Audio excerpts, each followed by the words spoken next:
Welcome to భాషిని DSC coaching. ఈరోజు మనం టెట్కి సంబంధించి తెలుగు బిట్స్ ప్రాక్టీస్ చేద్దాం. భాష ఆలోచనకు ఆకృతి అన్నది.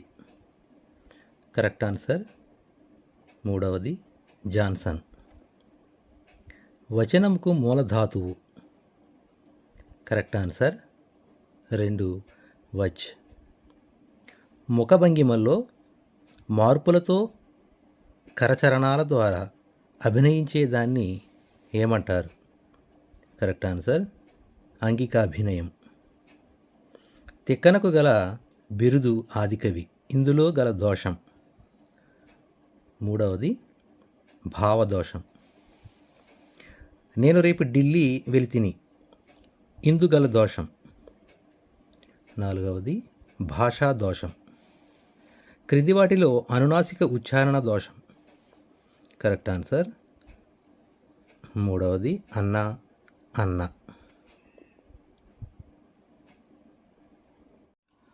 కొన్ని పుస్తకాలు రుచి చూసేవిగా, మరికొన్ని మింగివేసేవిగా, ఇంకా కొన్ని నమిలి జీర్ణం చేసుకునే విధంగా ఉంటాయి. లిపి రూపంలోని భావాలను నమిలి జీర్ణం చేసుకోగలిగిన పఠనమే క్షుణ్ణ పఠనం అన్నది బేకన్.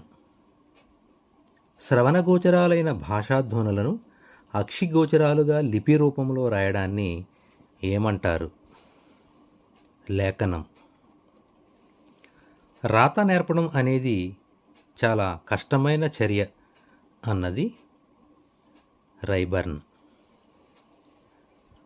రాసేటప్పుడు మణికట్టు కోణం 42 degrees. విద్యార్థులు పుస్తకాలేవీ చూడకుండా ధ్వనులను వింటూ అక్షరాకృతులను జ్ఞప్తికి తెచ్చుకుంటూ రాయడాన్ని ఏమంటారు? ఉక్త లేఖనం. వివరంగా ఉన్న విషయాన్ని కుదించి అతి క్లుప్తంగా సంగ్రహంగా రాయడాన్ని ఏమంటారు? సంక్లిప్త లేఖనం. సంక్లిప్తంగా క్లుప్తంగా ఉన్నదాన్ని వివరించి రాయడమే విస్తార లేఖనం. నిరంతర పఠనం ద్వారా రచయిత విషయం యొక్క సంపూర్ణ స్వరూపాన్ని చూడగలుగుతాడు. సరస సంభాషణలతో రచనకు సన్నద్ధుడవుతాడు. రచనా ప్రక్రియతో సిద్ధహస్తుడవుతాడు అని లేఖన నైపుణ్యం గురించి చెప్పింది bacon. Bad spelling is result of bad hearing అన్నది రైబర్న్.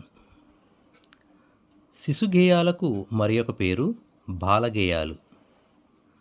స్పష్టమైన ఉచ్చారణ సామర్థ్యాన్ని కలిగించడానికి విద్యార్థులకు ఏ దశ నుండి ఉపాధ్యాయులు శిక్షణ ఇస్తారు? ప్రాథమిక దశ నుండి. అధ్యయన శాస్త్రం ఆధునిక బోధనా పద్ధతిని అనుసరించి భాషల్లో బోధన దేనితో ప్రారంభం కావాలి? వాచిక చర్య. శిశుగేయాలకు దగ్గరగా ఉండే పద్యాలు ఆటవెలది. భాషలో సంపూర్ణమైన అధికారాన్ని కలుగజేసేవి భాషా నైపుణ్యాలు. కింది వాటిలో ఓష్మాక్షరం ష మన దేశంలో సాంప్రదాయంగా వస్తున్న ప్రాంతీయ బోధనా పద్ధతి అక్షర పద్ధతి. పఠనం కన్నా లేఖనం సులువైన నైపుణ్యం అన్నది మాంటిస్సోరి. శిశువుకు మొదట అలవడేది శ్రవణం. శ్రవణ నైపుణ్య ప్రధాన ఉద్దేశ్యం భావగ్రహణం. అన్ని భాషా నైపుణ్యాల కంటే ఎక్కువ ప్రయోజనం, సాంఘిక ప్రయోజనం కలది భాషణం. శిశుగేయాల్లో ఉపయోగించే భాష ఎలా ఉండాలి? వ్యవహారికంగా ఉండాలి. ఉచ్చారణ దోషాలు ఎన్ని రకాలు? 5. ఉక్త రచనకు సంబంధించిన విషయాన్ని ఎన్నుకొనడంలో విద్యార్థికి సహాయపడేది ఉపాధ్యాయుడు. ఒక అంశాన్ని తీసుకొని వాదోపవాదాలు చేయడం గోష్ఠులు. వాస్తవికత కన్నా కల్పనకు అధిక ప్రాధాన్యం కల కథలు జానపద కథలు. నాటకీకరణ ప్రధాన ఉద్దేశ్యం భాషానాభివృద్ధి. మాధ్యమిక దశలో ఏ కథలు చెప్పాలి? సాహస కథలు, యాత్రా కథలు. వాచిక చర్య అభివృద్ధికి సహాయకారి ప్రశ్నలు. ఉక్త రచనకు మరి ఒక పేరు వక్తృత శిక్షణ. నాటకీకరణ యందు ప్రాథమిక దశ సంభాషణలు ఎవరు తయారు చేయాలి? ఉపాధ్యాయుడు. మానసిక పరిణతికి తృప్తి కలిగించే కథలు ఏ దశలోని వారికి చెప్పాలి? ఉన్నత దశ.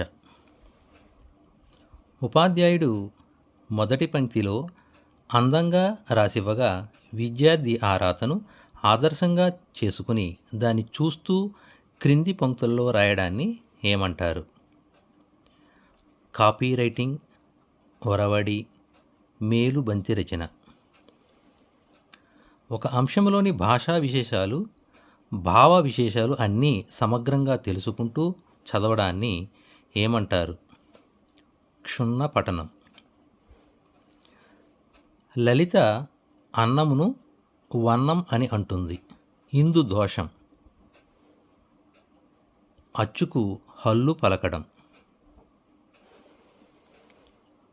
తొలుత ఉపాధ్యాయుడు తరగతి గదిలో పాఠాన్ని విరామ చిహ్నాలు పాటిస్తూ స్వరభేదంతో విద్యార్థులకు అర్థమయ్యే రీతిలో పఠించడం అనేది ప్రకాశ పఠనం.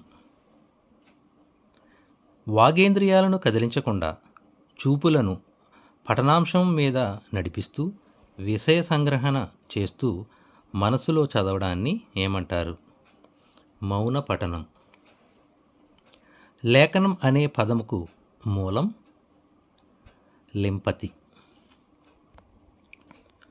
పిల్లలు శిశుగీతాలు ఇష్టపడటానికి కారణం లయ ఉండటం. ప్రతి ఉపాధ్యాయుడు విద్యార్థుల భాషణాన్ని చక్కదిద్దడానికి ఎంత సమయం కేటాయించాలి? 3 లేదా 4 నెలలు. నోటి పైభాగంలో కదలిక లేని దంతం పై పెదవిని ఏమంటారు? స్థానం. బాలల్లో ఆలోచనా శక్తి పెంచడానికి తోడ్పడేది ప్రశ్నావళి. ఈ వీడియో మీకు నచ్చినట్లయితే లైక్ చేయండి. ఇంకా మరిన్ని తెలుగు బిట్స్ కోసం ఈ ఛానల్ని సబ్స్క్రైబ్ చేయటం మాత్రం మర్చిపోకండి. Okay, thank you.